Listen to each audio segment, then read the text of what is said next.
Hello, I'm Nick Kelly, Manager of Executive Search at McArthur. Welcome to the first edition of our digital newsletter.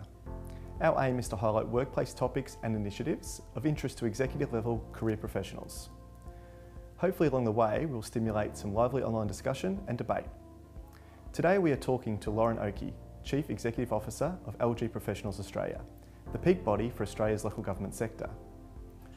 We'll be discussing increasingly important role women are playing at an executive level within the industry, how much work is still to be done to deliver genuine gender equality, and how LG Professionals Australia is approaching this critical workplace issue. I hope you enjoy the conversation. Good morning, Lauren, and thanks for joining us. You've held the CEO position for 3 years now. What changes have you seen in this period? I think I've seen quite a few changes in the 3 years, and I've been with the organisation itself for about 6 years now. I think with the organisation particularly, what we have done is much more of a focus with the federal government, much more engagement with the federal government, and a stronger focus of aiming to promote the value of local government to the federal government has been one of the big things that we have done. So a lot more attention even, I think, on some of the national and global trends that are facing local government around Australia. There's always going to be talk about issues to do with workforce, the impact of digital technology in local government, through to impact of most recently some of the policies around city deals and smart cities on local government. So there's a lot of, I guess, forces and trends that are impacting the sector at the moment. At CEO and General Manager level, we often speak to candidates from outside of the space who are looking to break in and find that really difficult. Do you think that councillors and aldermen should be more open to exploring talent from outside of the sector, or do you think that perhaps these skills should be coming in at second and third level of the sector? I probably wouldn't prescribe what the council should do. Obviously, from our organisation is promoting the professionals of the sector and supporting the professionals of the sector. For us, it's making sure that the council chooses the right individual for that role, whether it's within the organisation itself or externally or from another local government. So really it's making sure that you have that person in the role that has the right skills, can deliver the vision of the council and the community, and can work effectively with the mayor and the council. So I think I wouldn't suggest that you'd have to go one way or the other. I think it's making sure that we have the right person in that role. That role of the CEO and the General Manager cannot be overrated. I think it's a very, very critical role within the community. Lauren, women make up 41% of all senior leadership positions in local government, but only 15% at CEO level or GM level. Recent surveys show that one of the key reasons for this gap is that women are not formally applying for these roles. Why do you think this is? I think there are probably a lot of barriers to women applying. There has been some research that has come out of University of South Australia in collaboration with LG South Australia and Local Government Professionals South Australia that says that while women may not be applying in the numbers that we'd like them to, doesn't mean they don't have the same aspirations towards leadership. It's the same aspirations toward leadership that men held. So I think it's a lot to do with some of the barriers, whether women might look at the next rung up and see this is still quite a male-dominated environment.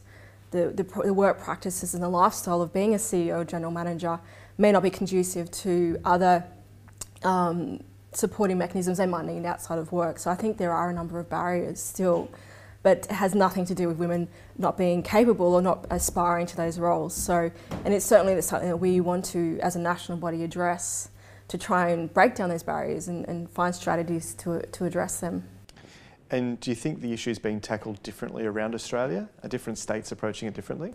I think so, yes. There is, even at the local government level, some local governments are addressing this a little bit differently. Some state governments and some of our local government professionals, Australia, Federation partners around Australia have different strategies. There are some common practices in place. There are a lot of mentoring and networking and training programs for women, whether it's at the senior leadership level already or the emerging leaders, to try and encourage them to apply for those senior leadership roles. As I mentioned earlier, there is that research that's being conducted out of South Australia to what are the barriers and how can we address that. And I know there's some really great work coming out of Victoria and the Victorian state government and our Victorian office, LG Pro Victoria, is doing some fantastic work under a report called Future Ready. And in that report it says in Victoria it's about 16% of CEOs in Victoria are female, which is still not high enough. It's nowhere near 50-50, but they are looking at how do they increase the pool of candidates, how do they provide capacity building. So there is some differences, but what we're hoping, I guess, nationally is that we can help support some common ground and for some of those states as well around Australia. Yeah, you're right, the numbers are not good, but they are heading in the right direction. So for the last 3 years, we've seen a 50% increase in the number of CEOs being appointed, which is great.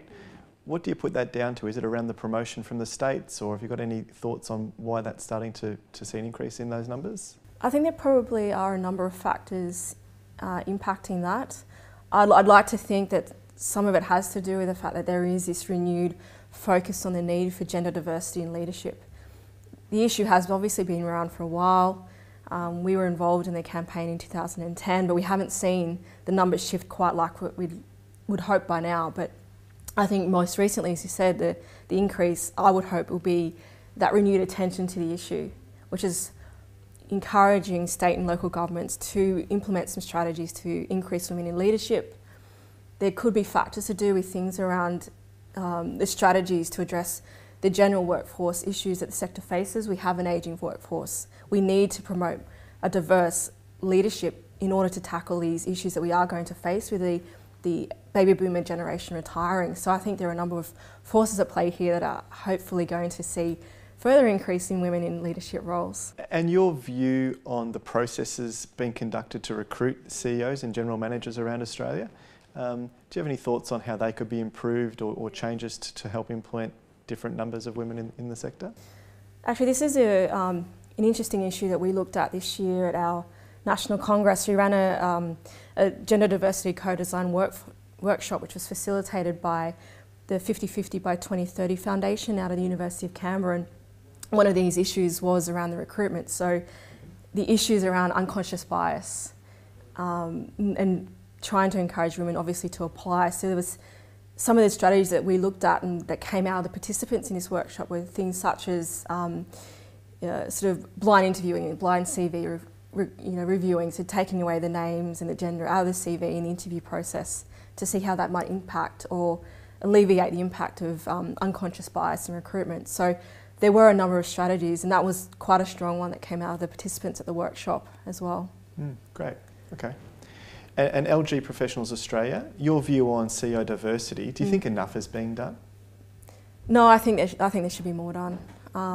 Obviously, the numbers haven't, as I said before, haven't increased to the extent that they should, which tells us that we need to do more in this space. We need to be doing more nationally in this space. I think that's why it's quite high on our agenda now and going forward, to pick up from where we were in 2010 and try and see some movement in the numbers as well going forward.